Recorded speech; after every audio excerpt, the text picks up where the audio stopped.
buenos días a todos. Primero que todo, pues gracias al comité organizador por permitirme estar aquí compartiendo con ustedes la mañana de hoy. Y pues a cada uno de ustedes por estar aquí presentes, interesados en este tema que sabemos nosotros como cirujanos que es tan importante en nuestro día a día, aunque la verdad es que nunca quisiéramos tener un paciente con fístulas. Estos son mis conflictos de interés que pues no han tenido ningún tipo de influencia en esta conferencia. ¿Qué vamos a revisar? Después del excelente recorrido por lo que es la literatura de la fístula del doctor Talé, vamos a enfocarnos un poquito en simplemente recordar justamente por qué es necesaria esa terapia nutricional y cómo la vamos a poder proveer. Nosotros como cirujanos, ¿qué herramienta vamos a poder utilizar? Y el doctor nos recordó claramente los 4 problemas principales que tienen estos pacientes con fístulas enterocutáneas. Y la malnutrición resulta ser muy bien, como él lo dijo, uno de los más importantes. Y este es el primer mensaje que yo creo que todos tenemos que llevarnos de aquí el día de hoy. El 90% de los pacientes con fístulas enterocutáneas están desnutridos severamente. El 100% tienen un grado de desnutrición. O sea, ¿qué quiere decir? Que la probabilidad de que mi paciente con fístula enterocutánea esté desnutrido es altísima. Por lo tanto, siempre tenemos que tener eso presente cuando los estamos tratando. ¿Y esto por qué se da? Porque hay diversos factores que van desde el catabolismo que inicia la enfermedad y las múltiples cirugías que son necesarios, la infección, que el paciente tiene anorexia, que el paciente está en ayuno prolongado, que lo dejamos varias veces en nada por boca porque va para el salón de operaciones. Y lo que comienza a ocurrir es que los aminoácidos son sacados de su única reserva proteica que existe, que es el músculo, para poder realizar todas las funciones vitales del organismo. Pero resulta ser que el músculo es un órgano metabólicamente activo y esencial para poder que sobrevivamos. Y es por eso que a medida que aumenta la pérdida de la masa muscular, asimismo aumentan las complicaciones y la mortalidad en todos los pacientes. Y eso es lo que ocasiona que justamente nuestros pacientes después no sanen, además de todas las complicaciones que puedan tener. Y es justamente porque entonces cada poquito aminoácido que recibe el organismo lo trata de llevar hacia la formación de músculo porque lo necesita para sus actividades metabólicas. Entonces las heridas pasan a un segundo plano y debemos recordar que toda sutura intestinal y toda anastomosis que realicemos es igual a una herida que necesita proteínas para poder cicatrizar. Y es por eso justamente que entonces los pacientes que están desnutridos tienen peores resultados clínicos. Y en el caso específico de las fístulas, ya desde hace muchísimo tiempo, desde los años 60, obviamente estos son estudios que ahora esto no se calcula de esta manera, pero ya desde esos tiempos ya se pudo ver que aquellos pacientes que tenían ingestas calóricas menores tenían mayor mortalidad y miren, menor porcentaje de cierre de fístula en comparación con aquellos que recibían mejor terapia nutricional. Y obviamente ese desenlace está relacionado íntimamente con el sitio de la fístula, porque no es lo mismo una fístula de intestino delgado que una fístula de colon en cuanto a lo que es la desnutrición en el paciente. Por lo tanto, entonces, todos estos son factores que tenemos que tomar en cuenta. Y es importante que recordemos que esto no es solamente al momento de ese paciente agudo que tenemos que le acabamos de diagnosticar una fístula, sino que cuando lo vamos a reconstruir después de 6 meses o el año que decidamos hacerlo, el que el paciente tenga pérdida de masa muscular afecta negativamente los resultados de los mismos. Y como vemos entonces, los pacientes sarcopénicos tienen una menor sobrevida libre de fístula a 3 años, con obviamente entonces mayores mortalidades al primer año y dentro de los primeros 3 años después de la cirugía de reconstrucción, tiene mayor leak de la anastomosis que realicemos en esa reconstrucción, mayores complicaciones de todas las que puedan pensar en los primeros 30 días y mayor probabilidad de que van a tener que ser dependientes de otra persona a su egreso hospitalario. Y nosotros en el hospital, cuando estamos preparando a nuestros pacientes para la cirugía, tenemos herramientas como que casi todos estos pacientes, sobre todo si han sido complicados, se les hace tomografías. Y rápidamente nosotros podemos realizar lo que es el psoas index, que mide el área de psoas a nivel del L3 Y con ese índice que saquemos, podemos saber si el paciente tiene una masa muscular disminuida. Y si ese paciente tiene una masa muscular disminuida, definitivamente necesita aún más recuperación y prehabilitación si es posible, porque sabemos que a veces tenemos que operar a estos pacientes en la condición que estén porque están en un momento en que ya no los podemos recuperar y están inclusive empeorando. Entonces, les presento esta herramienta que es muy sencilla, casi todos tienen una tomografía y podemos con eso evaluar el estado nutricional de los pacientes y no depender tampoco de por ejemplo, medidas antropométricas o de laboratorios que muy bien mencionó el doctor, que la realidad es que está comprobado que no tiene una asociación directa con el estado nutricional del paciente. Entonces, ¿cómo podemos proveer la terapia nutricional en estos? En estos pacientes, al igual que todos los pacientes, existen las mismas herramientas y el mismo orden de cómo escogerlo. Siempre tenemos que pensar que lo mejor para el paciente es la vía oral. Después de eso, la vía enteral y, por último, la vía parenteral. Y los factores que lo van a determinar va a ser principalmente el sitio de la fístula y la longitud del intestino, como ya vimos previamente. Después, cómo está tolerando el paciente la terapia que hemos instaurado, cómo está el gasto y, obviamente, que haya ausencia de una obstrucción distal o no para poder definir si va a ir a parenteral o enteral. Tradicionalmente, y aquí es donde hoy quiero que pensemos un poco diferente, se dice todos los pacientes con fístulas de alto gasto mayores de 500 cc tienen que ser manejados con nada por boca y en nutrición parenteral. Pero realmente en la última década se ha comenzado a cambiar ese dogma. Y lo primero que tenemos que reconocer es que la nutrición parenteral tiene sus beneficios y tiene su sitio en el manejo de estos pacientes. Sabemos que disminuye el 30 al 50% de las secreciones del tracto gastrointestinal y que ella sola es la responsable que la mortalidad de las fístulas haya bajado de un 81 a 100% a un 6 a 33%. Ese es el cambio, el hito en el paradigma de lo que es el manejo de las fístulas enterocutáneas, la nutrición parenteral. Y va a estar indicada en gran mayor parte de estos pacientes en un inicio, porque ella está indicada en todo paciente que esté desnutrido, que como vimos nuestros pacientes de fístulas, la gran mayoría van a estar desnutridos y que no puedan cubrir sus requerimientos vía oral. Pero sin embargo, debemos recordar que primero, ¿por qué 500 mililitros? Todos sabemos que al final del intestino delgado llegan 7.5 litros de secreción del tracto gastrointestinal diariamente. Entonces, ¿cuánto esperamos que drene una fístula dependiendo del sitio de la misma? Obviamente no es lo mismo para todo tipo de fístulas, pero si nos vamos a las referencias de coloproctología, una ileostomía de alto gasto es más de 1.500 mililitros. Se espera que la ileostomía drene entre 500 y 1.300 mililitros al día. ¿Por qué entonces esperamos que una fístula drene menos de 500 mililitros si efectivamente realmente estamos hablando de una ostomía? Entonces, ese es un principio que tenemos que recordar porque obviamente después que tengamos controlados los líquidos y los electrolitos podemos hacer muchas cosas con los pacientes. Un concepto que debemos tener siempre en cuenta es que el 90% de los nutrientes se van a absorber en los primeros 100 a 150 centímetros del yeyuno.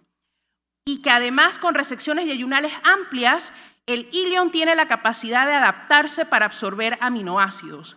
Por lo tanto, generalmente vamos a tener un segmento de tracto gastrointestinal o más de un segmento de tracto gastrointestinal que podemos utilizar para nutrir a nuestros pacientes.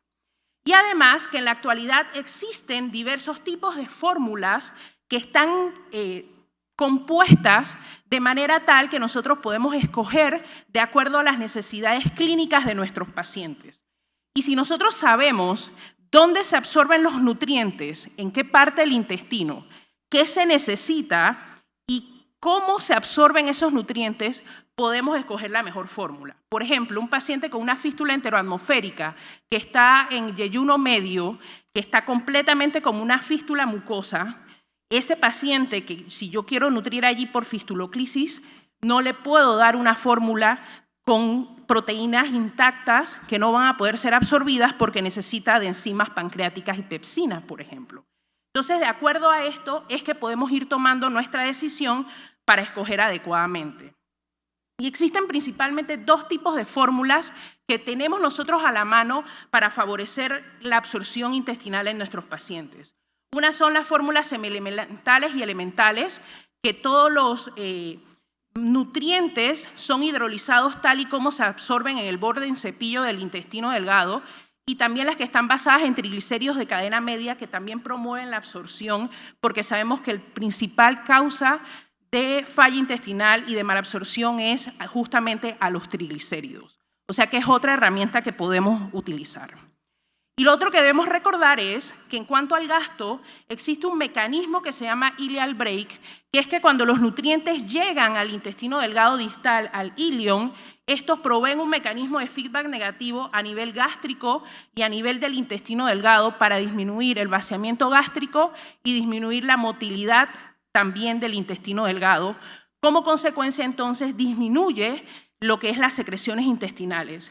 Y hay estudios muy interesantes en fistuloclisis que demuestran que los pacientes, por este mecanismo de ileal break, disminuye el 50% del gasto de la fístula una vez se inicia la nutrición enteral a los mismos. Entonces, ¿cómo debemos hacer? Obviamente, lo primero siempre es, tenemos que hacer cuál es el sitio de la fístula, poderlo tener establecido, preguntarnos cómo está el resto del tracto gastrointestinal, tiene comunicación hacia superior, hacia distal o no, cuál es el acceso que tengo, y esta es una parte que nosotros como cirujanos podemos influenciar muchísimo cuando estamos operando a estos pacientes a veces que tienen que entrar al salón por algún control de infección, por ejemplo, tenemos que tratar de asegurarles una vía enteral a estos pacientes si es posible. Siempre tenerlo en mente cuando los estamos operando, porque muchas veces es más fácil obtenerlos dentro del salón de operaciones que una vez que salgamos del mismo. Y lo otro es escoger las fórmulas de acuerdo a las características que necesitemos, dependiendo del sitio y el nivel de la fístula. Entonces, ¿qué recomienda la Asociación Americana de Nutrición Parenteral y enteral? Obviamente sabemos primero tenemos que reanimar adecuadamente a los pacientes. Después de eso, si la fístula es de bajo gastro, ellos recomiendan que si es de esófago, duodeno, estómago, se coloque una sonda más allá del sitio de la fístula guiada. Puede ser guiada por endoscopía, puede ser guiada por nosotros en el salón de operaciones, puede ser guiada por fluoroscopía. Además también que se utiliza entonces también la nutrición enteral en estos pacientes si las fístulas son distales de intestino delgado o de colon, porque sería como manejar cualquier tipo de ileostomía o de colostomía que hacemos nosotros quirúrgicamente en un paciente. Estos pacientes muy altamente probables se van a poder manejar entonces solo con la nutrición enteral. Sin embargo, los pacientes entonces con alto gasto vamos a depender de la distancia, la longitud de intestino delgado que tengamos en el segmento que vamos a escoger para nutrir. Y si el paciente no es posible, por ejemplo, que sea una fístula gástrica y no podamos colocarle una sonda más allá del sitio de la fístula, entonces es altamente probable que tengamos dificultades para poder nutrir al paciente con una fístula de alto gasto. Entonces, en estos pacientes se debe iniciar la nutrición parenteral y agregar desde el inicio a dosis tróficas la nutrición enteral, si es posible, obviamente, si no hay obstrucciones intestinales distales, etcétera, ¿no? ¿Y por qué iniciar aunque sea a dosis trófica? Dosis trófica es 20 mililitros por hora, 500 mililitros de nutrición al día. ¿Por qué? Porque debemos recordar que inclusive aunque no cubramos los requerimientos nutricionales por esta vía, el que haya nutrición en el tracto gastrointestinal tiene beneficios muy importantes que van desde prevenir la atrofia, que para nosotros es sumamente importante para cuando vamos a hacer la anastomosis, prevenir entonces la translocación bacteriana, mejora el sistema inmune, obviamente mejora los resultados de la anastomosis y mejora la sensibilidad a insulina, que también nos ayuda con nuestras anastomosis. Y además, inclusive, si se puede por vía oral, aunque sea poco, el beneficio psicológico para el paciente, ustedes saben que no tiene precio. ¿Qué más que nosotros los cirujanos vemos a pacientes en mucho tiempo nada por boca y el impacto que eso tiene sobre la psiquis de la persona y sobre su ambiente social? Todos sabemos que para los familiares el poderle dar algo de comer a su familiar, eso es algo muy importante porque es parte de nuestra sociedad y sobre todo nosotros los latinos. Entonces, aunque no cubramos necesidades, el poder proveerle algo al paciente va a tener beneficios, aunque no sea el beneficio desde el punto de vista nutricional que estamos buscando. Y quiero compartir que este mismo abordaje se puede utilizar con los pacientes de leak de anastomosis colorectales. Obviamente son leaks, no son fístulas, pero también se puede aplicar para los mismos. Hay diferentes estudios publicados en la literatura. Nosotros personalmente también tenemos una muy buena experiencia. Este que les traigo, ellos, como ustedes ven, tenían 31 pacientes que manejaron sinostomías derivativas y a 16 pacientes los randomizaron a nutrición parenteral y 15 a darles una dieta elemental. Y ellos no vieron ningún tipo de diferencia en cuanto a complicaciones infecciosas, necesidades de reoperaciones, y tampoco hubo diferencias en la tasa de cierre de fístulas y cerraron ambas en un promedio, una mediana de 32 días, no hubo estadísticamente significativa diferencia entre ambos grupos. Y para culminar, justamente vamos a invertir un poquitito más de tiempo con la fistuloclisis porque sé que es justamente el método que muchas veces más dudas crea en cuanto al soporte nutricional. Recordar pues que la fistuloclisis es utilizada no solamente en fístulas enteroatmosféricas, sino muy bien como nos enseñó el doctor Talé, en fístulas enterocutáneas, que sean fístulas mucosas. Puedo utilizar ese estoma distal que está como una fístula mucosa para nutrirlo a través de sonda y que se puede recolectar lo que es las secreciones del tracto digestivo superior para también reintroducirlas distalmente. Eso se llama reintroducción del sucus entérico. Y la verdad es que es tolerada adecuadamente por los pacientes, libera de la nutrición parenteral en un 92 a 100% de los casos con un promedio de 22 a 28 días del inicio de la fistuloclisis, mejora la función hepática en pacientes que están prolongadamente, inclusive hay pacientes de más de 3 años en nutrición parenteral con falla hepática que se revierte a través del uso de la fistuloclisis, mejora el gasto por el mecanismo del ileal break, mantiene la integridad de la mucosa intestinal, promueve la adaptación intestinal y disminuye costos y complicaciones. Y obviamente en este tipo de pacientes, y sobre todo si no podemos hacer reinfusión de sucus entérico, vamos a tener que favorecer algún tipo de fórmula elemental o semielemental para poder nutrir a estos pacientes. Está indicada entonces en utilizarla en cualquier segmento que podamos tener disponible para nutrir al paciente. Obviamente, mejor si tiene capacidad absortiva, pero inclusive los expertos recomiendan que aunque sean segmentos cortos de 500, 600 centímetros, que sepamos que, 500, 600 centímetros, que sepamos que no va a llegar a cubrir el 100% del requerimiento, la mitad de un metro, no dejar de dar nutrición, porque vamos a tener ese beneficio que después para nosotros como cirujanos nos va a ayudar al momento de realizar la cirugía reconstructiva. O sea que siempre tratar de utilizarla para obtener esos beneficios.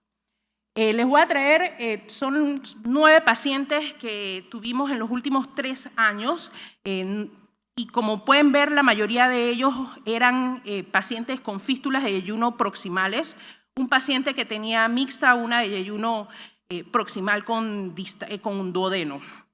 Y como vemos, en todos los pacientes se inició fistuloclisis, 7 de los pacientes se inició nutrición parenteral porque por la distancia de intestino y la condición del paciente pues se requería iniciarla desde un inicio, pero miren que 2 pacientes, uno de yeyuno distal, que obviamente es como si fuera una yeyunostomía que podemos manejar, pudimos darle desde el inicio solo oral, y uno con un yeyuno proximal, pero que realmente desde un inicio toleró adecuadamente la nutrición y no hubo necesidad de utilizar la nutrición parenteral. Miren que interesantemente se inició la parenteral con una mediana de 3 días, un rango de 2 a 4 días, la enteral en una mediana de 5 días, y aunque no había posibilidad de nutrir a estos pacientes vía oral, a 8 de ellos se les inició nutrición oral a los pacientes, obviamente con con una dieta corriente de 1.800 kilocalorías, pero sí para que el paciente ingiriera algo y pudiera tener ese beneficio psicológico de poder realizarlo. Como ven, todos los pacientes, el 100% los pudimos destetar de la nutrición parenteral solamente con el uso de la fistuloclisis, y esto es el gasto promedio antes del inicio de la fistuloclisis, porque disculpen, no les mencioné que a excepción de un paciente, los 8 pacientes tenían otra fístula más distal al sitio donde se estaba utilizando para nutrir. El gasto inicial era de 306 mililitros y una semana después era de más o menos 1 litro, que luego fue bajando y se pudo manejar adecuadamente desde el punto de vista hidroelectrolítico sin ningún problema. Entonces, como vemos, lo principal para poder aplicarlo es que recordemos que tenemos que hacerle los fistulogramas, establecer la anatomía e ir incrementando la velocidad poco a poco de acuerdo a la tolerancia de los pacientes para poder entonces cubrir los requerimientos que necesitamos.